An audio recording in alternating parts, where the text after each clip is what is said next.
अस्सलाम वालेकुम स्टूडेंट्स। आज जो हमारा लेक्चर है lecture number 18 chapter new chapter number 4 electrostatics.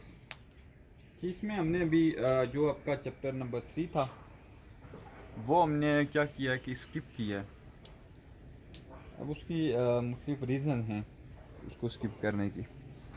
सबसे पहले तो ये है जी कि उसके अंदर जो चीज़ें हैं वो बहुत ज़्यादा प्रैक्टिकली हैं, तो वो जब तक आपको स्टूडेंट फिज़िकली अपेयर ना हो क्लास के अंदर तो उसको थोड़ा सा समझाना मुश्किल हो जाता है।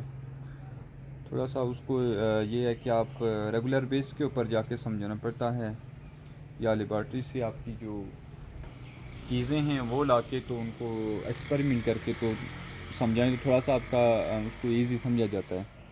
इस तरह से अगर उसको आप इमेजिन के अंदर समझाएं तो वो थोड़ी सी चीज़ें उस तरह से आपकी जहन में नहीं जाती हैं। इसलिए हमने फ़िलवक्त उसको स्किप किया है। तो हम चैप्टर 4 पे आए हैं, तो उसको इंशाल्लाह हम बाद देखेंगे जब अगर वो क्लासेस के अंदर देखेंगे, ताकि ये है कि उसको थोड़ा बेहतर समझा जा सके। इसलिए हमने चैप्टर 4 का स्टार्ट लिया है। इन केस अगर स्कूल नहीं खुलते हैं तो फिर उसको एट दी एंड इसी पे देखेंगे। तो अब हम देखते हैं जी कि इलेक्ट्रोस्टैटिक्स। इलेक्ट्रोस्टैटिक क्या है? Static mean electro mean charges, electron वगैरह। स्टैटिक स्टैटिक होती है जी कि जो भी चीज़ कोई रेस्ट के अंदर हो।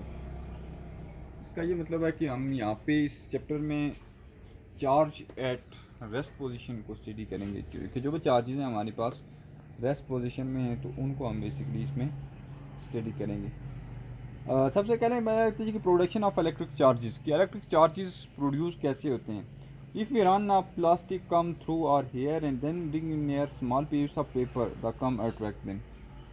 कंघा आप जिसको कहते हैं कम, इसको आप अपने बालों के अंदर घुमाएं और घुमाने के बाद आप इसको क्या करें कि एक स्मॉल पीस ऑफ पेपर के पास लेके जाएं, तो आप देखेंगे कि कम उसको क्या करेगा, अट्रैक्ट करेगा।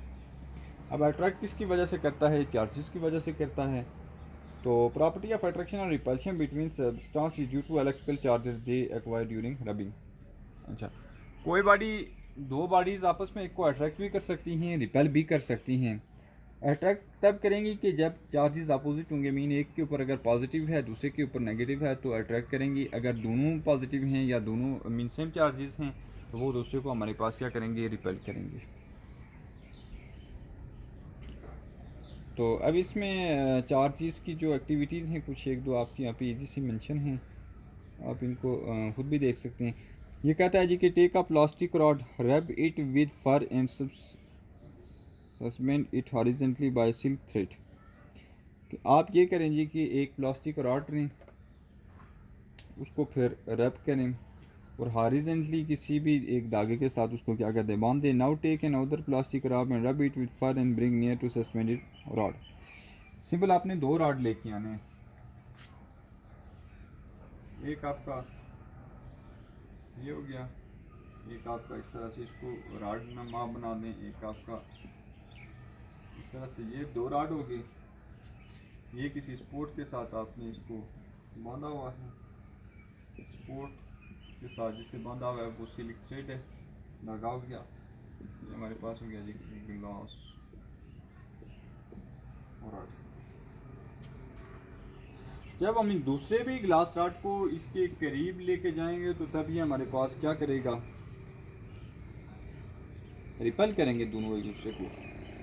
ठीक है, अगर कोई भी दो बॉडीज आप उनको करीब लेके चले जाते हैं, उसके ऊपर हमने अगर चार्ज टेस्ट करना हो कि इसके ऊपर चार्ज कौन सा है, तो आप ये करेंगे दोनों बॉडीज़ को एक दूसरे के करीब लेके जाएं। अगर दोनों बॉडीज़ एक दूसरे को रिपेल करेंगी तो इसका मतलब है उसके ऊपर जो चार्ज होगा वो पॉजिटिव होगा या नेगेटिव होगा, मीन दोनों के ऊपर सेम चार्ज होगा। और अगर दोनों आपस में क्या करते हैं, एक दूसरे को अट्रैक्ट करती हैं, तो दोनों के ऊपर अपोजिट चार्ज होगा, एक के ऊपर पॉजिटिव होगा एक के ऊपर नेगेटिव होगा।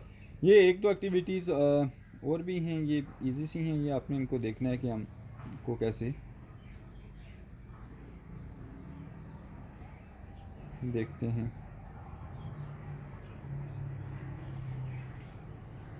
अच्छा, इनमें एक कंक्लूजन हमने एक ड्रा किया है। जब हमने एक्टिविटीज़ को देखा है तो उसके बाद हमारे पास कुछ चीज़ें आई हैं कि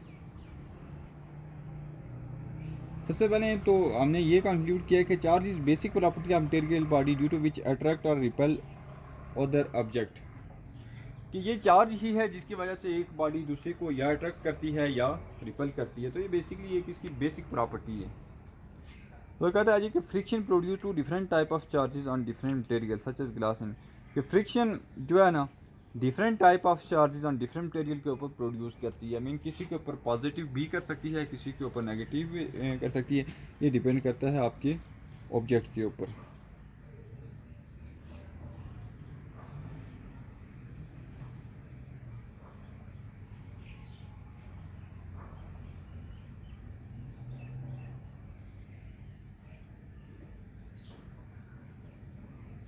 फिर हमने ये सीखा है जी कि लाइक चार्जेस ऑलवेज रिपेल, जो सेम चार्जेस हैं वो हमेशा एक दूसरे को क्या करेंगे, रिपेल करेंगे, और जो अनलाइक हैं वो अट्रैक्ट करेंगे।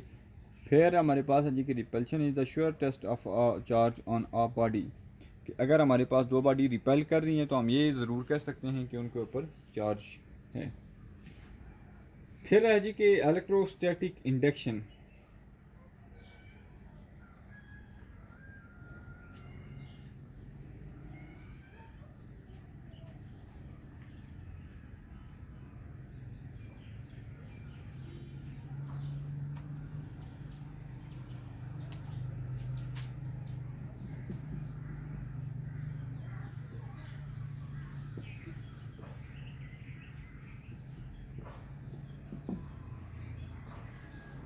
इलेक्ट्रोस्टैटिक इंडक्शन क्या है और ये क्या कहता है कि एक्टिविटी है ये भी बेसिकली एक, if you bring charge plastic, एक चार्ज प्लास्टिक है हमारे पास near suspended neutral aluminium rod, कि न्यूट्रल एल्यूमिनियम रॉड के करीब हम लेके जाते हैं इसको, both rod attract each other, दोनों रॉड हमारे पास,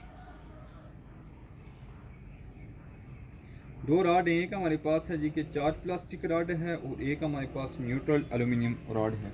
दोनों का हम यहाँ पे ड्रा कर देते हैं। एक जैसे हमारे पास ये हो गया, एक हमारे पास ये हो गया, दोनों आपस में ये कनेक्टेड हैं। ये वाला जो है तो वो एक स्पोर्ट के साथ और थ्रेड के साथ हमारे पास क्या है कि बंधा हुआ है। This attraction between the charge and अनचार्ज rod showed if both rod have unlike charges, ये दोनों आपस में क्या कर रहे हैं, एक दूसरे को अट्रैक्ट कर रहे हैं। अट्रैक्ट करने से मुराद है कि दोनों के ऊपर क्या है कि मुख्तलिफ चार्जेस हैं। But this is not true, लेकिन ये ट्रू नहीं है, क्योंकि charge plastic rod produce displacement of positive and negative charge on the neutral aluminium rod which is the cause of attraction between them. अच्छा, जो प्लास्टिक चार्ज हमारे पास है ना, प्लास्टिक रॉड है उसके ऊपर चार्ज है, तो वो हमारे पास क्या करता है कि पॉजिटिव और नेगेटिव चार्ज को न्यूट्रल एल्यूमिनियम रॉड के ऊपर लेके जाता है। बेसिकली न्यूट्रल एल्यूमिनियम रॉड के ऊपर पहले कोई चार्जेस नहीं थे, लेकिन जो हमारे पास एक प्लास्टिक चार्ज रॉड था उसके ऊपर चार्जेस थे, तो उसने अपने चार्ज को मूव करवाया दूसरी रॉड के ऊपर, जिसकी वजह से उन्हें अट्रैक्शन और रिपल्शन करेगा। लेकिन टोटल जो चार्जेस हैं तो वो आपके पास क्या होंगे, सेम रहेंगे। इस तरह से ये कुछ एक्टिविटीज़ हैं जो इजी हैं, इनको आप दे सकते हैं। कहता है कि इन दी इलेक्ट्रोस्टैटिक इंडक्शन को अब हम डिफाइन कैसे कर सकते हैं। In the presence of charge body and insulated conductor develop positive charge at one end and negative charge at the other end, this process is called electrostatic induction. अगर आप दो बॉडी ले लेते हैं, एक चार्ज बॉडी ले लेते हैं, एक न्यूट्रल बॉडी ले लेते हैं, तो चार्ज बॉडी क्या करेगी कि अपने इलेक्ट्रॉन को दूसरी बॉडी के ऊपर लेके जाएगी और उसके एक एंड के ऊपर पॉजिटिव चार्ज हो जाएंगे और एक एंड के ऊपर नेगेटिव चार्ज हो जाएंगे। तो उस प्रोसेस को basically electro induction, electrostatic induction कहते हैं। कि आप एक बॉडी थी चार्ज बॉडी, दूसरी थी न्यूट्रल बॉडी, तो चार्ज बॉडी ने इलेक्ट्रॉन को न्यूट्रल बॉडी के ऊपर लेके दिया। अब न्यूट्रल बॉडी के एक एंड के ऊपर पॉजिटिव चार्ज आ गए, एक के ऊपर नेगेटिव आ गए, तो इसको हम इलेक्ट्रोस्टैटिक इंडक्शन करेंगे। इस तरह से इस चैप्टर की ये स्टार्टिंग थी। आज चीज़ें हमने देखी, इसमें आप ये करेंगे जी कि डेफिनेशंस और प्लस एक्टिविटीज़ को अच्छी तरह से देखेंगे और इनको समझेंगे कि हमने ये किस तरह से है। तो नेक्स्ट लेक्चर में इंशाल्लाह हम इसको आगे देखेंगे कि बाकी चार्जेस की जो कॉलमला देखेंगे, कॉलमला हमारे पास क्या कहता है, बाकी ये जो है। तो इसमें ये करना है कि अगर आपका कम से कम जो है ना 2 एक्टिविटीज़ मस्ट आपको आनी चाहिए कि अगर कहीं पे भी आपसे पूछा जाता है तो पेपर में अगर कोई एक्टिविटी आती है तो आप उस एक्टिविटी को वहाँ पे मेंशन कर सकते हैं। Thank you.